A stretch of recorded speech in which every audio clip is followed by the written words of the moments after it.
ఇదిగో మీ హృదయాన్ని హత్తుకునే తెలుగు కథ. తేజల్ ఒక 18 ఏళ్ల అమ్మాయి. మంచితనం కలిగినది, బాధ్యతగలది. ఎల్లప్పుడూ తల్లికి ఇంటి పనుల్లో సహాయం చేస్తూ ఉంటుంది. ఆమె చెల్లి దుద్దు మాత్రం కేవలం 10 ఏళ్లది. చలాకీగా ఆడుకుంటూ తిరిగే పిల్ల, కొంచెం నిర్లక్ష్యంగా ఉండేది.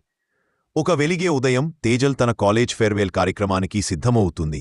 ఆమె తన అమ్మమ్మ ఇచ్చిన వెండి హారం తీసుకుంది. అది ఆమెకు చాలా ప్రత్యేకమైనది.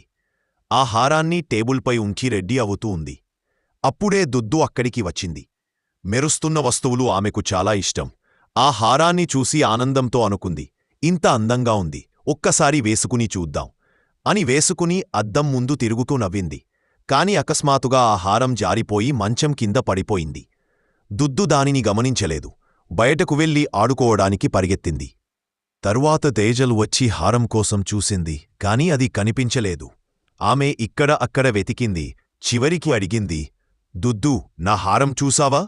దుద్దు తలదించుకుని మెల్లగా అంది, లేదు అక్కా, నేను చూడలేదు.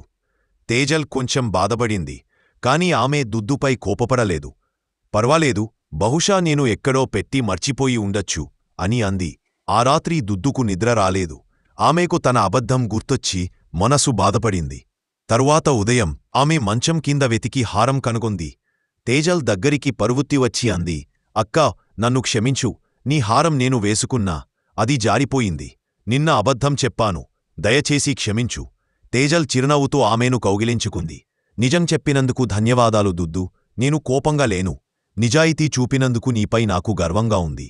ఆ రోజునుంచి దుద్దు ఒక విషయం గుర్తుంచుకుంది, తప్పులు క్షమించబడతాయి, కాని అబద్ధాలు కాదు.